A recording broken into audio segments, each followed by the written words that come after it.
यस कार्यक्रमका साथमा अजोड इन्स्योरेन्स, हरेक कदमको सहयात्री।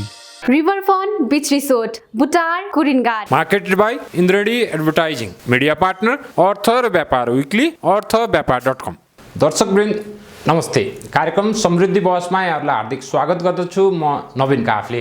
पछिल्लो समय देशमा संविधान निर्माण र तिनै तहका निर्वाचनहरू सम्पन्न भए पश्चात मुलुक आर्थिक विकास र समृद्धिको दिशामा अगाडि बढ्ला भन्ने जनअपेक्षा रहेको थियो। तर पछिल्लो समय नेपालमा जारी राजनीतिक घटनाक्रमबाट नेपालको निजी क्षेत्र चिन्ता व्यक्त गरिराखेको छ।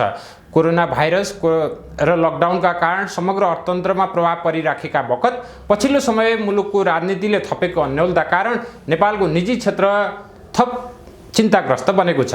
आजको दिनमा नेपालको निजी क्षेत्रको मनस्थिति र नेपालको भविष्यबारे, नेपालको निजी क्षेत्रका आजका आकलनहरूबारे कुराकानी गर्न आज मैले नेपाल उद्योग परिसङ्घका अध्यक्ष सतीश कुमार मोहरलाई कार्यक्रममा निमन्त्रणा गरेको छु। आउनुहोस् आजका मेरा अतिथि मोहरलाई कार्यक्रममा स्वागत गरौँ। सतीश सर, कार्यक्रममा यहाँलाई स्वागत छ। नमस्कार। मैले पृष्ठभूमिमा भने जस्तै हामी विगत 1 वर्षभन्दा लामो समयदेखि नेपालमा कोरोना भाइरस र लकडाउनका कारण समग्र अर्थतन्त्र सङ्कटग्रस्त अवस्थामा रहेको समय पार गरेर यहाँसम्म आइपुग्दा त्यसको असर त छँदैछ। पछिल्लो समय नेपालमा राजनीतिक घटनाक्रमहरू जसरी विकास भइराखेको छ नि, यसले गर्दा नेपालको निजी क्षेत्र के सोचिराखेको छ?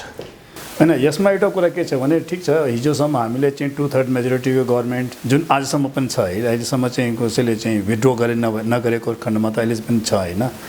तर चाहिँ विभिन्न किसिमका पत्र पत्रिकाहरूबाट, विभिन्न किसिमका मिडियाबाट, विभिन्न किसिमका चिजहरूबाट पनि यथार्थता बेग्लै छ र इन टोटलिटीमा चाहिँ संसदमा पनि चाहिँ तपाईँ हेर्नुहुन्छ भने 2/3 मेजोरिटी अझै पनि देखिराखेकै छौँ होइन, या मेजोरिटी चाहिँ देखिरहेको छौँ। अब यसमा के छ भने पोलिटिकली इस्युजहरू आफ्नो ठाउँमा हुँदो रहेछन्, तर चाहिँ हिजो हामीले चाहिँ 2/3 मेजोरिटी गभर्मेन्ट भएको हुनाले अब हामी कहाँ एउटा चाहिँ लङ टर्म पोलिसीहरू बन्छ र किसिमको इन्डस्ट्रियल एक्सन कसरी गर्न सकिन्छ भनेर हामीले चाहिँ जुन एउटा चाहिँ अटोट गरिरहेको थियौँ त्यसमा अलिकति ब्रेक त लागेकै छ होइन। अब यो ब्रेकलाई अब लागेको पनि भन्नु कि नभने पनि एउटा कुरा छ, किनभने एउटा चाहिँ अब तपाईँले हेर्नुहुन्छ भने सिएनआईले एउटा चाहिँ ठुलो सपना बोकेर एउटा चाहिँ अब कन्ट्रीमा नै इन्डस्ट्रियल एक्सन गरौँ र यहीँ इम्प्लोइमेन्ट जेनेरेसन गरौँ, यहीँका युवा पिँढीहरूलाई पनि हामीले इम्प्लोइमेन्टको काम वातावरण दिउँ। यो कोभिड-19ले गर्दाखेरि बाहिर गएका हाम्रा चाहिँ भाइ बहिनीहरू फिर्ता आएका छन्, तिनीहरूलाई पनि एउटा कामको वातावरण दिउँ, भएका इन्डस्ट्रीका भएका वर्करहरूलाई पनि कामको वातावरण दिउँ। त्यस हिसाबले हामीले चाहिँ अब एउटा नयाँ कन्सेप्ट के डेभलप भइरहेको छ भने मेक इन नेपाल, स्वदेशी। यसमा मोर सर पछि आउँला। कन्सेप्चुअली भन्ने हो भने म त्यसैमा तपाईँले छेडिरहेको थिएँ कि अब इकोनोमिक डेभलपमेन्टको तपाईँले कुरा भन्यो, निजी क्षेत्र कसरी हेरिरहेछन् भनेर जुन पोलिटिकल कुराहरू गर्नुभयो नि, त्यसैलाई मैले छोएको यतातिर के, किन पोलिटिकली जे पनि हुनसक्छन्, आफ्नो पोलिटिकल कुराहरू हो कि निजी क्षेत्रले आफ्नो काम गर्ने वातावरण चाहिँ बनाउनको लागि, सहजीकरणको वातावरण बनाउनको लागि र लङ टर्मका पोलिसिजहरू चाहिँ हामीले दिन सक्यौँ भने कन्ट्रीमा इन्डस्ट्रियलाइजेसन वा कन्ट्रीमा इकोनोमिक चाहिँ चलायमान। यहाँले भन्नुभयो जस्तै देशभित्र औद्योगिकरण गर्न अथवा लगानीको वातावरण गर्न, विदेशी लगानी नेपालमा आकर्षित गर्ने सन्दर्भमा नेपालमा पछिल्लो समय जसरी राजनीतिक परिस्थितिले अन्यलतातर्फ धकेलिराखेको जस्तो अवस्था छ नि, यसले चाहिँ समग्र देशको लगानीको वातावरण निर्माणमा कस्तो किसिमले नकारात्मक असर पार्ने देखिन्छ? म नकारात्मक भन्दा पनि म सकारात्मक कुरा गरिरहेको छु। नकारात्मक भनेको त जहिले पनि हामी रोएर जति पनि रोइदिनलाई सजिलो छ, तर त सिएनएलले एउटा पोजिटिभ थट राखेर काम गर्ने वातावरण जुन बनाएको छ नि, त्यो पोजिटिभ थटलाई अहिले चाहिँ पोलिसी मेकरहरूले, डिप्लोमा हाम्रो चाहिँ ब्युरोक्रेसीले, हाम्रा पोलिटिसियनहरूले सबैले चाहिँ यसलाई आत्मसात गरेर इन्डस्ट्रियलाइजेसन बनाउनुपर्छ, इन्डस्ट्रियलाइजेसन गर्नुपर्छ भनेर एउटा ठुलो च्यालेन्जलाई अहिले रिस्पोन्सिबल लिएको छ नि। राज्यले नै रिस्पोन्सिबल लिइसकेको छ, राज्यको प्रधानमन्त्रीले नै भन्नुभएको छ अहिले कि भाइ अब यो चाहिँ राज्यले गर्नुपर्ने चिजहरू नेपाल उद्योग परिसङ्घले गरेको छ भने म उहाँलाई धन्यवाद पनि दिन चाहेको छौँ र कन्ट्रीको निड पनि यही हो। प्रायोरिटी भनेको अब हामीले चाहिँ यहीँ कसरी कन्जम्सन गर्ने, यहीँ कसरी प्रोडक्सन गर्ने त्यतातिर हो। अब तपाईँले समग्रमा हेर्नुहुन्छ भने अहिले हामी कहाँ इम्पोर्ट्स जुन पोलिसीहरू जुन जति पनि बनेको छ नि, त्यो इम्पोर्ट बेस्ड पोलिसिजहरू थियो के। जति पनि हामीले भाषण दिनलाई त सजिलो थियो कि इन्डस्ट्रियलाइजेसन गर, एफडिआई ल्याऊ, यहीँ इन्भेस्टमेन्ट गर, तर चाहिँ त्यसको पोलिसीहरूमा चाहिँ थिएन। इन्ट्रीको लागि पनि धेरै समस्या थियो भने एक्जिट त एकदमै सपना छन् क्या। त्यसै कारणले अब राज्यले यसको अनरसिप लिएपछि, मेक इन नेपालको कन्सेप्ट ल्याइदिएपछि अब यहाँ इन्डस्ट्रियलाइजेसन गरौँ, कन्जम्सन इज देयर। त्यही किनभने त्यो अहिले इम्पोर्ट बेस भएर कन्जम्सन गरिरहेछौँ, अनि त्यो ट्रेड डेफिसिट धेरै हाई भएको हुनाले कन्जम्सनको प्याटर्न छँदैछ होइन।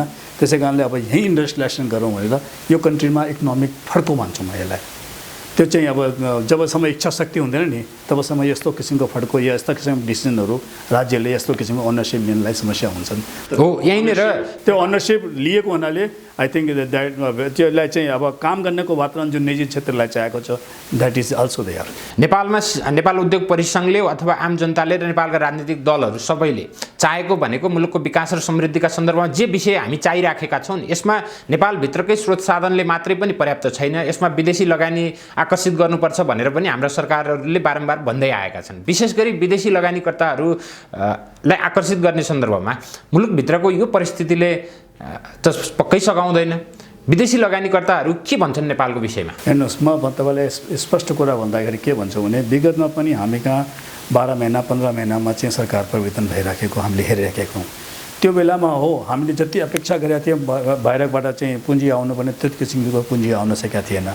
तर अब जुन हामीले मेक इन नेपालको कन्सेप्टमा ल्याएका छौँ त्यसमा एफडिआई कसरी ल्याउने त्यो तर्फतिर पनि हामीले फोकस गरेका छौँ। कन्ट्रीलाई के चाहिँ व्यवधानहरूलाई हामीले सहजीकरण गर्ने वातावरण दियो भने, हेजिङको व्यवस्था गर्न सक्यौँ भने, आज चाहिँ हामीले काम गर्ने वातावरण बनाउन सक्यौँ भने यहाँका स्वदेशी पुँजी त यहाँ आफ्नै डेभलप हुन्छन्। ब्याकवर्ड लिङ्केजका फरवर्ड लिङ्केजका फ्याक्ट्रीहरू लगाउन सकिन्छ, उत्पादन गर्न सकिन्छ, सर्भिस इन्डस्ट्रीहरूलाई डेभलप गर्न सकिन्छ र साथसाथै चाहिँ बाहिरबाट आएका पुँजीलाई पनि हामीले चाहिँ एउटा चाहिँ यथास्थानमा राख्न सकिन्छ।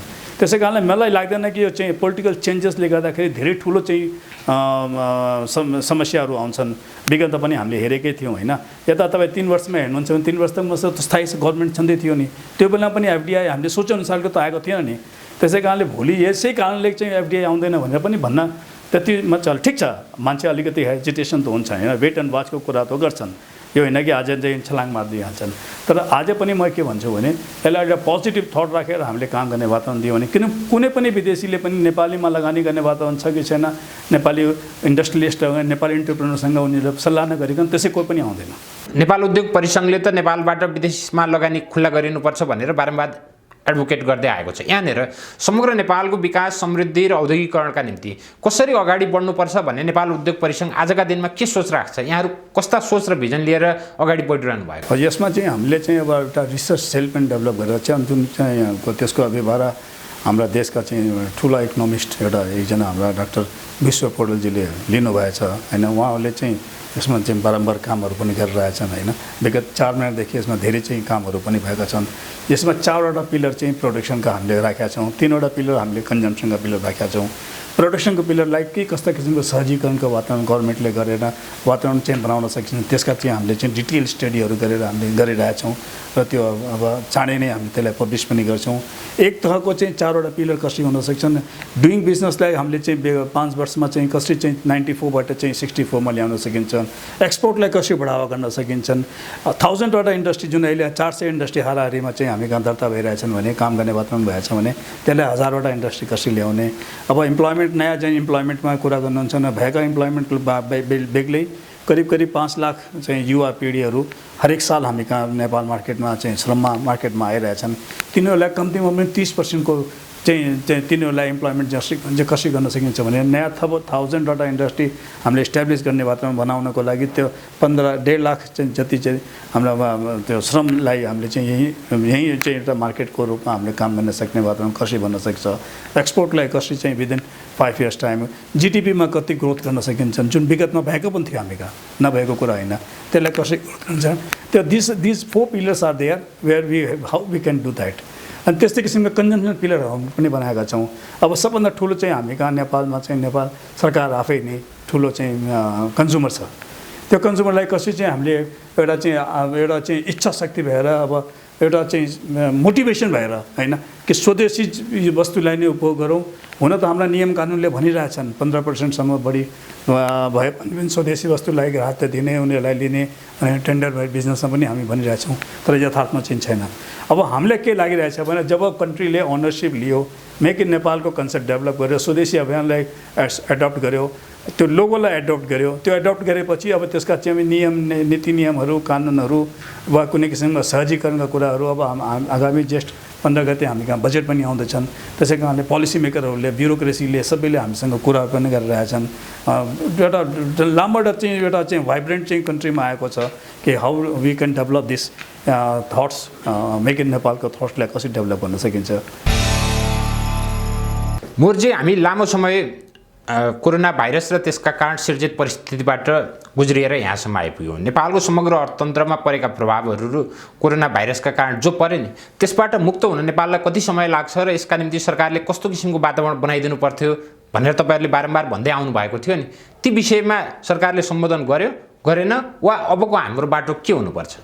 योभन्दा सबभन्दा पहिला म के भन्छु भने विगतमा पनि हामीले चाहिँ यो कुराहरू कृषि चाहिँ कोभिड-19 भएपछि के कस्ता किसिमका रिसोर्सेसहरू हामीले डेभलप गर्नुपर्ने हो, के किसिमका एउटा सहजीकरणको बाटो। म स्टिमुलस प्याकेज भन्दा पनि ठुलो कुरा के भन्छु भने कस्ता सहजीकरणका बाटो दिनुपर्ने। त्यसमा चाहिँ विगतमा हाम्रो चाहिँ पोलिसी मेकर वा हाम्रा चाहिँ डिजाइनकर्ताहरूले चाहिँ बजेट दिँदाखेरि त्यसमा चाहिँ बढी चाहिँ इङ्गित गर्न सक्नु भएन होइन। त्यो पोलिसीलाई एउटा कोभिड-19 चाहिँ के किसिमका चाहिँ यसले चाहिँ इकोनोमिकलाई एकदमै थसनस गरिदिएको छ। त्यसको किसिमको एउटा चाहिँ जुन एउटा हामीले कहाँ एउटा चाहिँ प्याकेजको रूपमा ल्याउनु पर्ने त्यो किसिमको ल्याउन सकेन। तर त्यसमा चाहिँ विरोध भएपछि मोनिटरी पोलिसीमा चाहिँ नेपाल उद्योग परिसङ्घले एउटा चाहिँ ठुलो एउटा चाहिँ एक्सपर्टहरूसँग मिलेर how the other countries are doing it होइन, how they are addressing it. अनि त्यो सन्दर्भभन्दा पनि हाम्रो देशको क्यापेसिटी कस्तो छन्, हाम्रो देशले के गर्न सकिन्छ। अब चाहिँ त्यो जस्तो अरू जर्मनीहरू युरोपियनहरूले जे गरे, अमेरिकनले जे गरेका छौँ स्टिमुलस प्याकेजहरू, त्यो हामीले एक्सपेक्ट गर्ने भनेको नेपालले चाहिँ सक्ने पोजिसन थिएन। हाम्रो चाहिँ लिमिटेड रिसोर्सेस छ, लिमिटेड हाम्रो इकोनोमिक छ, लिमिटेड हाम्रो कहाँ रेभेन्यू छ भने त्यसबाट चाहिँ बढीभन्दा बढी चाहिँ स्टिमुलस प्याकेजहरूको कुरा गऱ्यो भने त्यो वाहियात कुरा हुन्छ। यहाँनिर विदेशी अन्य मुलुकहरूमा एकछिन तपाईँले रोके है प्लिजमा। यसमा त्यसै कारणले स्पेसली मोनिटरी पोलिसिजमा हामी चाहिँ एउटा चाहिँ कम्प्याक्ट रिपोर्टहरू बनाएर हाम्रो नेपालको क्यापेसिटीले पनि ध्याउन सक्ने र एउटा चाहिँ एटलिस्ट हामीले चाहिँ कसरी यसलाई सहजीकरणको बाटो, रिफाइनेन्सको बाटो, रिस्ट्रक्चरिङको बाटो होइन। अब र त्यसपछि यो जुन 12-13% 14%को इन्ट्रेस्ट रेट थियो त्यसलाई घटाउनको लागि के कस्ता टुल्सहरू हामीले युज गर्न सक्यौँ भने विथ द रिजन्स होइन, विथ द सोल्युसन्स हामीले दिएको थियौँ होइन। त्यसमा चाहिँ हामी तिनटै निजी क्षेत्रका सङ्घ संस्थाहरूले पनि साथ दिएकै थियौँ हामीहरूको।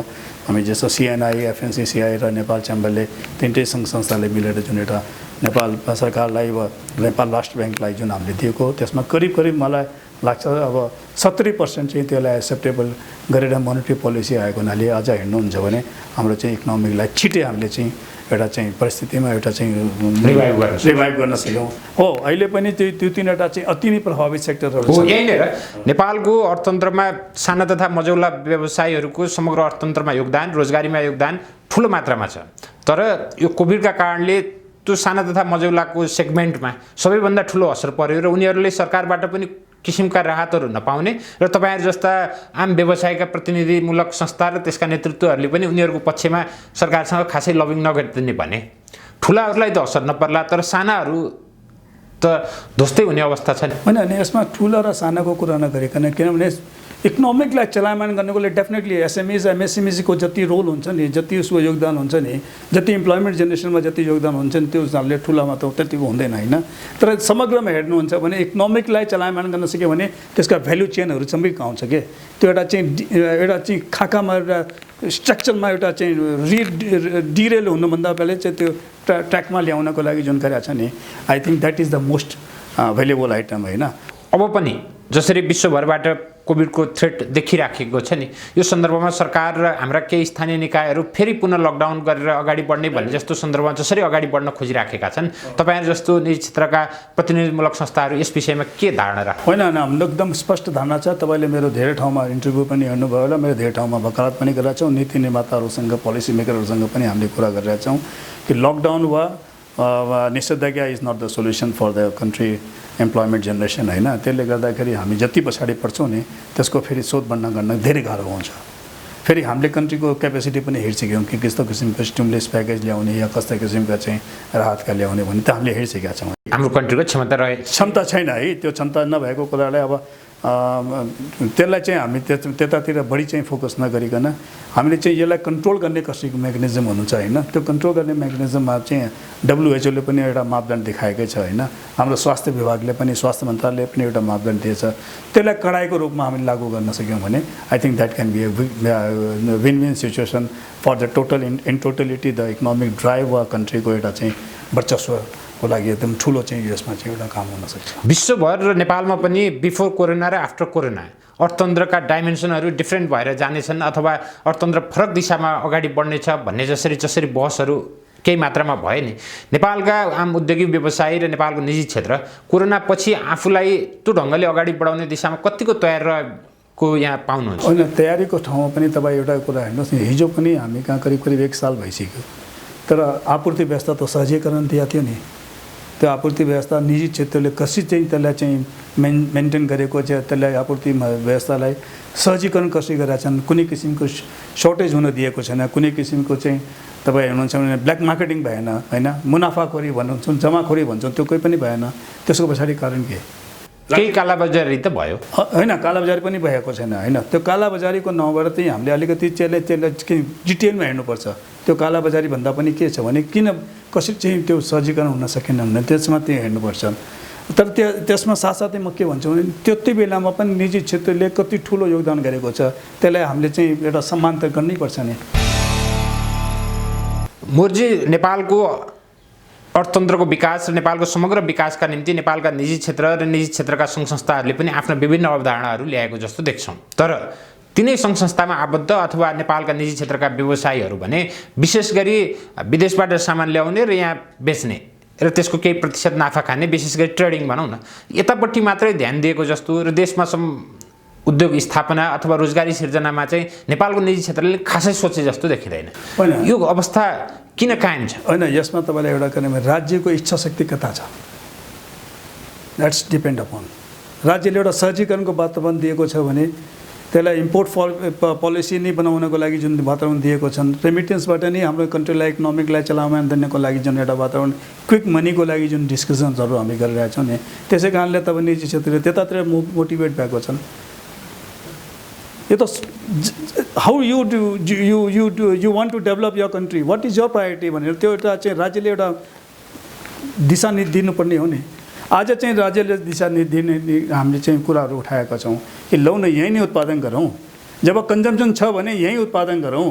यहीँ उत्पादन गर्नको लागि जे सहजीकरण गर्न सकिन्छ त्यसका धेरैवटा पाटा छन्। अहिले तपाईँ आउनुभएको मौकामा व्यक्तिगत रूपमा तपाईँ आफू उद्योग सञ्चालक हुनुहुन्छ, त्यतापट्टि पनि धेरै बहस नगरौँ, तर सरकारले कस्तो किसिमको वातावरण बनाइदियो भने देशभित्र हामी उद्योग सञ्चालन गर्न सक्थ्यौँ। अझै संहितापछि त देशभरका हाम्रा स्थानीय निकायहरू र विभिन्न सरकारहरू छन्, तिनीहरूले कस्तो किसिमको वातावरण निर्माण गरिदिन सके भने हामी देशका विभिन्न ठाउँहरूमा उद्योग स्थापना, उद्योग ग्रामहरू स्थापना गरेर रोजगारी दिन सक्थ्यौँ र नेपालमा यहाँले भन्नुभएको जस्तै नेपाल उद्योग परिसङ्घले चाहेको जस्तै मेक इन नेपालको अवधारणालाई अगाडि बढाउन सम्भव हुने थियो। म तपाईँलाई त्यही त एउटा सानो कुरा के भने कन्ट्रीले अब प्रायोरिटी डेभलप गर्नु पऱ्यो। हिजोसम्म हामी राजस्वमुख के भन्छौँ वा खालि इम्पोर्ट बेसमा हामीले चाहिँ आफ्ना पोलिसीहरू बनायौँ, तर आज चाहिँ अब हामीले चाहिँ कन्ट्रीलाई डिपार्च गर्नुपर्ने, अबाउट टन लिनुपर्ने, अब यहीँ उत्पादन गरौँ, यहीँ इम्प्लोइमेन्ट जेनेरेसन गरौँ, यहीँ काम गर्ने वातावरण दिउँ भन्ने त्यो प्रायोरिटी जब राज्यका चाहिँ नीति निर्माताहरूले लिइसकेपछि त्यसको जति पनि समस्याहरू हुन्छ नि त्यो आफै चाहिँ त्यसमा सेलाएर जान्छन्, आफ्ना चाहिँ कुराहरू राख्न सकिन्छ। अब तपाईँले सानो उदाहरणको लिनुहुन्छ, अहिले चाहिँ हामी कहाँ इन्डस्ट्रियलाइजेसनको लागि वातावरण किन छैन भने एउटा त फास्ट ट्र्याकमा कुनै डिसिजन हुँदैन, एउटा आइइआइएका कुराहरू छन्, वनका कुराहरू छन्, जग्गा हदबन्दीका कुरा हुन्छन्। कुनै टाइममा कुनै भूमाफियाले कुनै इन्डस्ट्रियलाइजेसनको चाहिँ इन्डस्ट्रीको नाउँबाट कुनै जग्गा लिएर प्लटिङ गरेर बेच्यो भने त्यसको नाउँबाट चाहिँ सबैलाई चाहिँ अब चाहिँ त्यो जग्गा हदबन्दीको लगाइदिने र त्यो जग्गा हदबन्दीलाई पनि गर्नको लागि एउटा चाहिँ फास्ट ट्र्याकमा कसरी डिसिजन हुनसक्छ त्यो नगरिकन त्यो फेरि चाहिँ विभिन्न मन्त्रालयमा गएर त्यसपछि चाहिँ फेरि क्याबिनेटबाट डिसिजन हुने गरी त्यसमा साल लाग्ने। Is it that policy? Is it really we want to do that industrialization in the country? राज्यलाई चाहिँ हामीले त्यही गर्न खोजिरहेछौँ। फास्ट ट्र्याकमा कुरा गर्नको लागि वातावरण दियौँ भने जस्तो आज हामी आइबिएनको कुरा गर्छौँ, वान विन्डो पोलिसीको कुरा गर्छौँ। वान विन्डो पोलिसीमा दिँदाखेरि हामीले चाहिँ क्विक डिसिसन गर्न सक्यौँ भने त्यसपछि त हामीले त्यसमा कुनै किसिमको छुट त मागेको छैन राज्यसँग, कुनै किसिमको राजस्व छुट मागेको छैन। म अझै यो इन्डस्ट्री लगाउन चाहन्छु, यसको चाहिँ तपाईँले मलाई चाहिँ पर्मिसन दिनुहोस्। त्यो फास्ट ट्र्याकमा 2 दिनमा हुन्छ कि 3 दिनमा हुन्छ कि 5 दिनमा हुन्छ, त्यो इन्डस्ट्रीको लाइसेन्सको दिनले वातावरण दियो भने त्यतातिर काम हुने वातावरण हुन्छ। आइइआइएका कुराहरू छन् भने त्यो चाहिँ फास्ट ट्र्याकमा राखेर फेरि टाइम ड्युरेसन दिएर सक्यो भने द्याट क्यान बी डन। आज निजी क्षेत्र र प्राइभेट सेक्टरमा र पब्लिक सेक्टरमा फरक किन छ तपाईँले एउटा कहिले हेर्नु भएको छ? त्यसको कारण के छ भने जस्तो आज निजी क्षेत्रले कुनै पनि काम गर्दाखेरि अब बार चार्ट बनाएर हामीले काम गर्छौँ, त्यहाँ एकाउन्टेबिलिटी हुन्छ। त्यहाँ चाहिँ हाम्रो हरेक महिनाको, हरेक हप्ताको, हरेक दिनको चाहिँ त्यहाँ यो प्रोग्रेस भएको छ कि छैन भने हामीले चाहिँ हेर्छौँ है। त्यसै कारणले हाम्रो चाहिँ त्यहाँ म्यानेजर हुन्छ कि सुपरभाइजर हुन्छ कि जिएम हुन्छ कि सिओ हुन्छ, they are responsible for that. Cost is there already. तर हाम्रो चाहिँ निजी हाम्रो प्राइभेट सेक्टर पब्लिक सेक्टरमा हेर्नुहुन्छ भने कुनै पुललाई हामीले चाहिँ कुनै रोड बनाउनलाई हामी 2 वर्षको लागि ठेका दिएको छ, त्यो 5 वर्षमा भएको छैन भने nobody is going to ask. सरकारका यावत समस्या र हाम्रा मेकानिजमहरुका समस्या भनेको भने म खाली गाली गर्ने हामीले चाहिँ या कसैलाई दोष दिने किसिमको हामी काम गर्दैनौँ। हामीले प्रोएक्टिभ भएर एउटा एकाउन्टेबिलिटी चाहिँ गभर्नमेन्टले पनि बनाइदियो भने यति दिनभित्रमा यो चाहिँ यो लाइसेन्स दिने, यति दिनभित्रमा यो चाहिँ निर्णय गर्ने, यति दिनभित्रमा यो निर्णय गर्ने, त्यो गऱ्यो भने त भइहाल्यो नि। आज रुग्न उद्योग किन हुन्छ हामी कहाँ?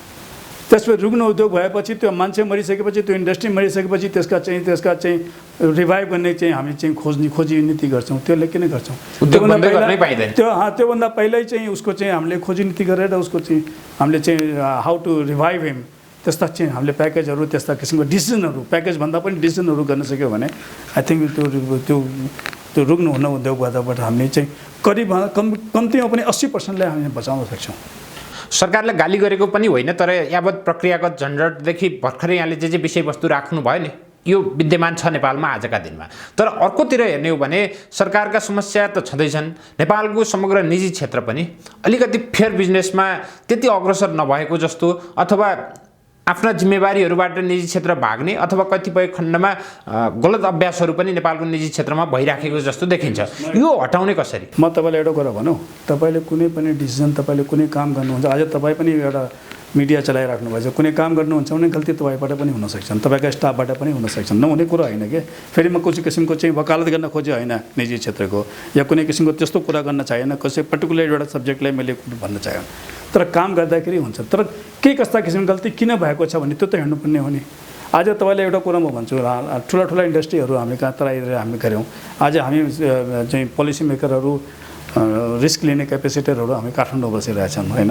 त्यहाँ काम गर्ने चाहिँ भाइ बहिनीहरू, कारिन्दाहरू अनपढ पनि छन् होइन, लोडिङ अनलोडिङ गर्नेहरू त उनी अनपढै छन्, उनीहरूलाई त थाहा पनि छैन त त्यो। त्यसमा चाहिँ जपास गर्नु 200 कार्टुन कुनै चाहिँ राख्नुपर्नेमा 2टा कार्टुन चाहिँ बेग्लै राखिदिएको छ भने उसले त्यो राज्यले त्यो चोरी त गरेको होइन नि त्यो इन्डस्ट्रियलिस्टले। अब त्यो इन्डस्ट्रीलाई ल्याएर काठमाडौँमा आएर उसलाई थुनिदिने त्यो चाहिँ तरिका त भएन।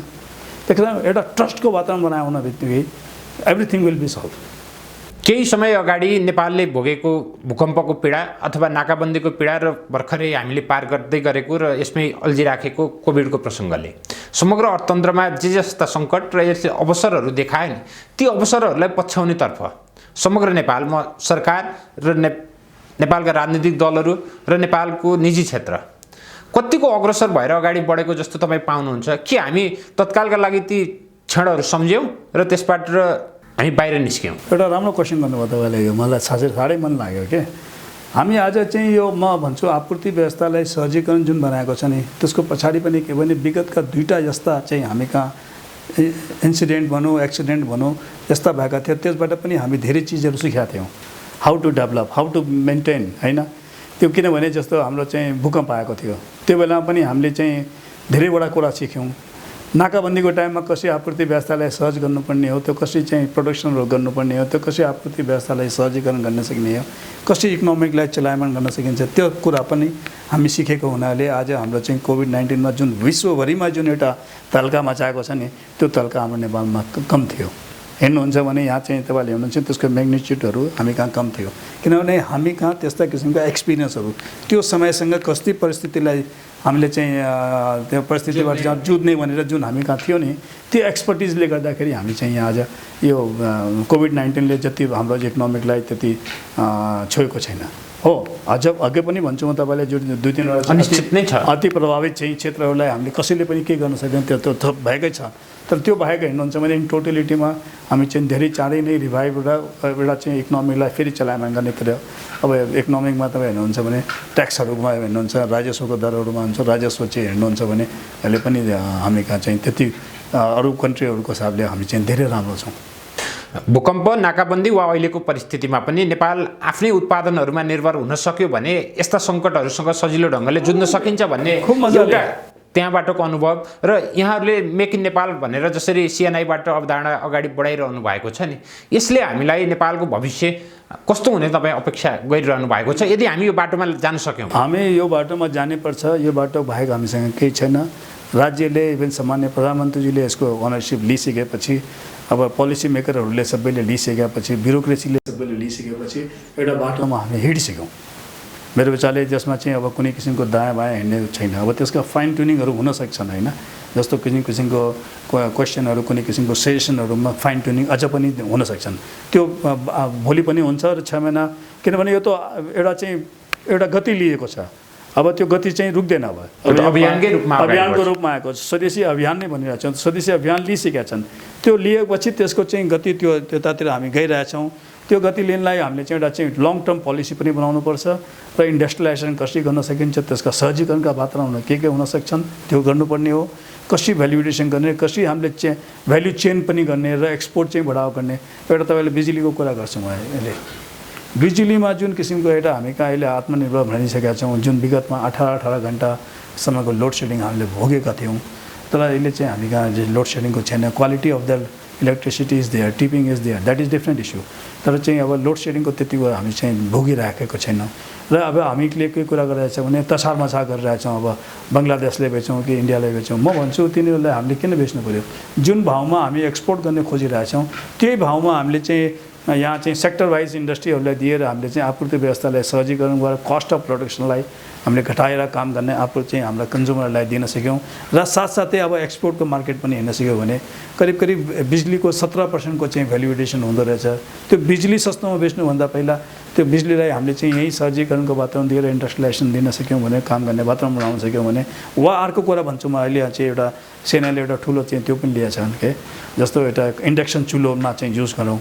त्यो इन्डक्सन चुलोमा युज गऱ्यो भने हाम्रो चाहिँ जो ब्यालेन्स अफ पेमेन्टमा जुन एउटा चाहिँ अहिले चाहिँ एलपिजी ग्यासको चाहिँ रिप्लेसमेन्ट हुन सक्छन् होइन।